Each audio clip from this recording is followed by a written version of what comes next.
চরের ভিতরে একটা বাড়ি, একদম জরাজীর্ণ বাড়ি। এই বাড়িটা এখন আমরা নামবো। জ্বর আসলেই হয়তো এই ঘর বাড়ি ছেড়ে তাদের অন্য কোথাও যেতে হয়। এই চরের বাড়ি। জি। এই চরের নাম কি?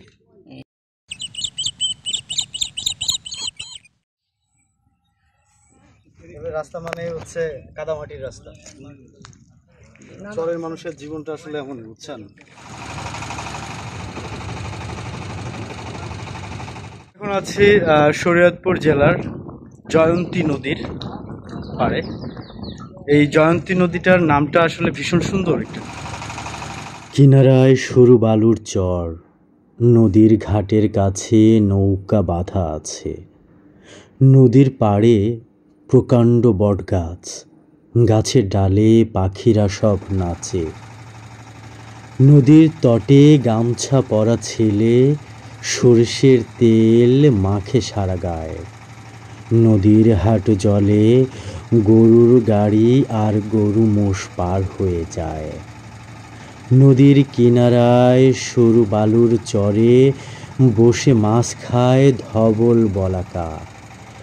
শঙ্খ চিল উড়ে যায় দূর আকাশের গায়ে, মেলে তার দুটো পাখা। নদীর কাছে শ্মশান ঘাটে রোজ জ্বলে ওঠে মৃত মানুষের দেহ। চাঁদনি রাতে আকাশে ওঠে চাঁদ, নদী ঘাটে থাকে না আর কেহ। নদীর কিনারায় সরু বালুর চর, জ্যোৎস্না রাতেও গা ছমছম করে। মৌন রাতি কাটে যায় অবসাদে, ভোরের আলোয় চিত্ত ওঠে ভোরে। শুনি আমি রোজ প্রভাত পাখির গান। নদী আপন বেগে বয়ে চলে দিবস রাত্রি, শোনো ওই নদীর কলতান। নদীর কিনারায় সরু বালুচর নামক এই কবিতাটি লিখেছিলেন লক্ষণ ভান্ডারী। আসলে এই নদী ও চর দেখে কবিতাটি খুব মনে পড়ে গেল। নীল আকাশে সাদা মেঘের ভেলা, শরতের আকাশ কি চমৎকার, তাই না? নদীর মাঝে জেলেরা নৌকা নিয়ে মাছ ধরছে। এই যে দূরে যে নৌকা দেখা যাচ্ছে, এই নদীতে ইলিশ মাছ ধরছে। কারণ পদ্মা নদীর একটি শাখা নদী এসে মিলেছে এই নদীতে। এই নদীতেও বেশ ইলিশ মাছ পাওয়া যায়।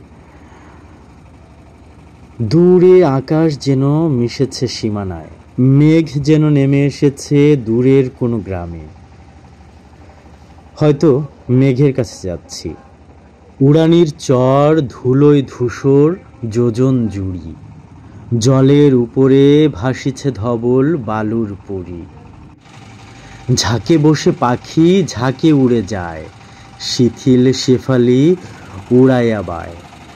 কিসের মায়ায় বাতাসের গায় পালক পাতি, মহাকলতানে বালুয়ার গানে বেড়ায় মাতি। উড়ানির চরে কৃষাণ বধূর খড়ের ঘর, ঢাকায় সিমের উড়িছে আঁচল মাথার পর। জাংলা ভরিয়া লাউয়ের লতায় লক্ষ্মী সে যেন দুলিছে দোলায়।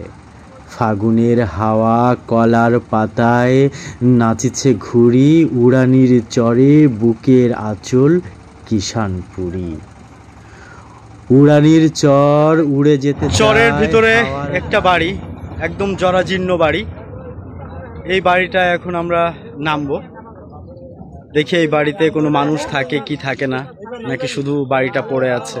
হয়তো অবশ্যই মানুষ থাকে, কিন্তু তারা হয়তো এখন কাজে গেছে। দেখা যাক লঞ্চ থেকে।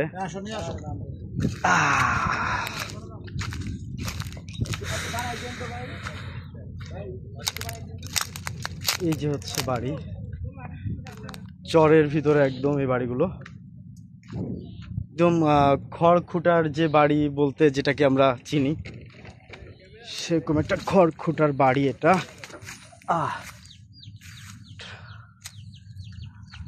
এটা হচ্ছে গোয়াল ঘর। গরু এখন নেই, শূন্য গোয়াল। গরু নিয়ে গেছে হয়তো মাঠে, বাড়িতেও কেউ সম্ভবত নেই। এটা হচ্ছে তাদের শোবার ঘর।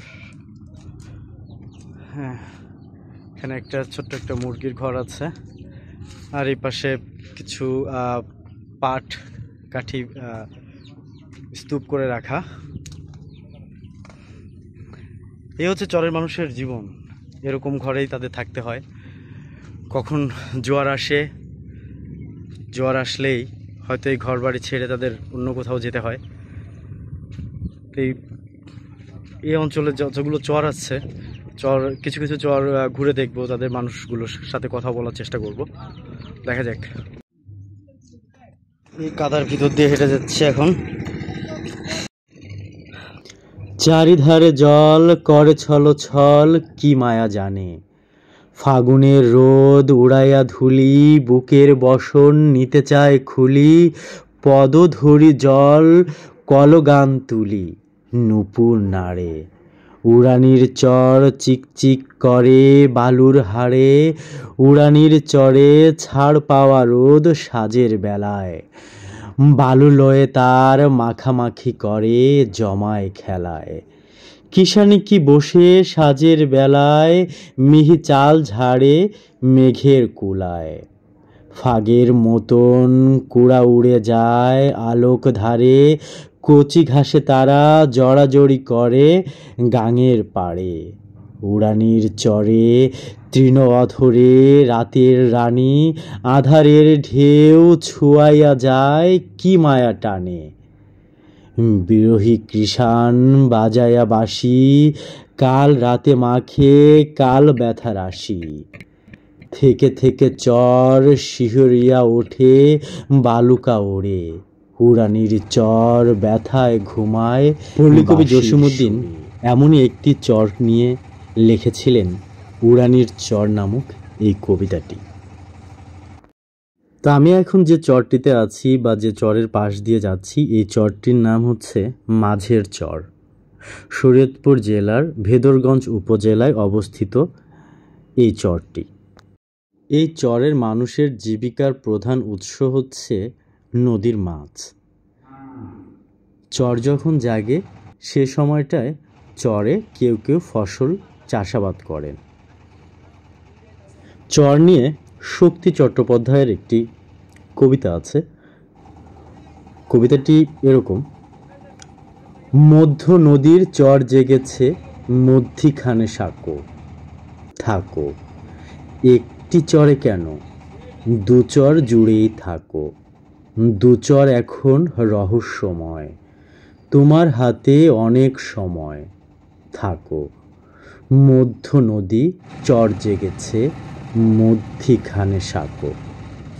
কবিতাটি ছোট কিন্তু অনেক সুন্দর।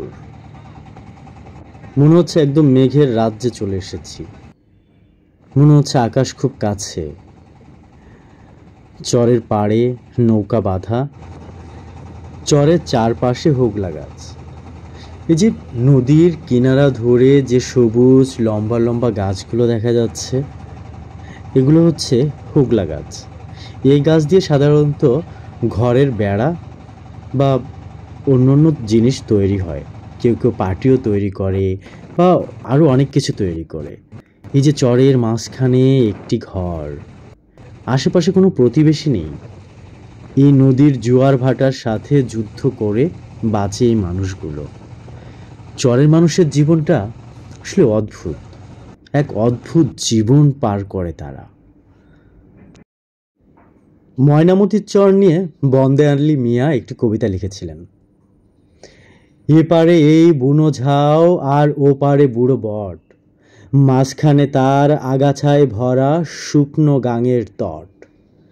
এরই উঁচু পারে নিত্য বিহানে লাঙল দিয়েছে চাষি, কুমিরেরা সেথা পোহায়েছে রোদ শুয়ে শুয়ে পাশাপাশি। কুলে কুলে চলে খড়শুলা মাছ, দাড়ি কানা পালে পালে, ছো দিয়ে তার একটারে ধরি গাংচিল বসে ডালে। ঠোঁট চেপে ধরি আছাড়ি আছাড়ি নিস্তেজ করি তাই, বুড়ো পেটি লেজ ছিঁড়ে একে একে গিলিয়া গিলিয়া খায়। এই কবিতাটি সপ্তম শ্রেণীর পাঠ্যপুস্তকেও আছে। আসলে চর নিয়ে বিভিন্ন সময় বিভিন্ন কবি সাহিত্যিকেরা অনেক লেখালেখি করেছেন। কবিরা কবিতা লিখেছেন, কেউ উপন্যাস লিখেছেন। অনেক উপন্যাসই আছে চর কেন্দ্রিক, অনেক গল্প আছে। আসলে এই চর তো আমাদের বাঙালি জীবনের একটি অংশ। কাদামাটির রাস্তা, চরের মানুষের জীবনটা আসলে এমন, বুঝছেন? হ্যাঁ, উপরে ওঠে এরা দেখবেন না না দেখেন হ্যাঁ কেরাটা পর্যন্ত কইতে না কিন্তু বাজারে পৌঁছে কোন সময় টাইম কোন মাগরিবের পরে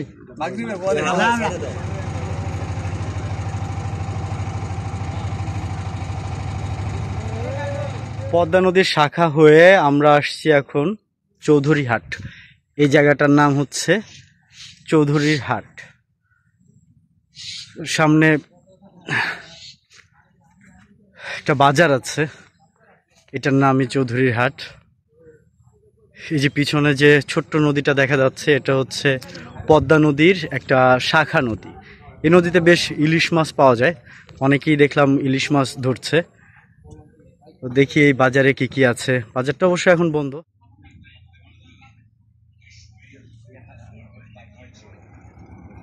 আর কিছুক্ষণ পরেই এই বাজারটি জমজমাট হয়ে যাবে। ইঞ্জিন চালিত নৌকায় করে বাজারে মানুষ আসা শুরু করেছে। এই চরের বাড়ি? জি। এই চরের নাম কি? এই চরের নাম হলো চর জালালপুর মাঝের চর। মাঝির চর? মাঝের চর। মাঝের চর। আচ্ছা, কি করেন আপনি? আমি একজন ভেটেরিনারি টেকনিশিয়ান, মানে কৃত্রিম প্রজনন কর্মী। আচ্ছা আচ্ছা। এখান থেকে সব জায়গায় যাওয়া আসা তো অনেক কষ্ট হয়ে যায় না? না, একটা দিকে যাওয়া যায়। আচ্ছা, ঠিক আছে। এখানে প্রতিটা গৃহস্থলীতেই গরু, ছাগল ও হাঁস মুরগি পালন বেশ চোখে পড়েছে। যে গরুর খাবার, মানে মাঠ থেকে গরুর জন্য ঘাস কেটে বাড়িতে ফিরছেন একজন। বাড়ির আঙিনায় লাল শাকের চাষ করেছেন। এ বাড়িতে ঢুকে দেখলাম বেশ কিছু হাঁস মুরগি আছে এবং মুরগির বাচ্চাগুলো অনেক কিউট। এবার আমার ফেরার সময়, ফিরে যাচ্ছি। আবার হয়তো যাব নতুন কোনো জায়গায়। ভালো থাকুন, সুস্থ থাকুন, বিদায়।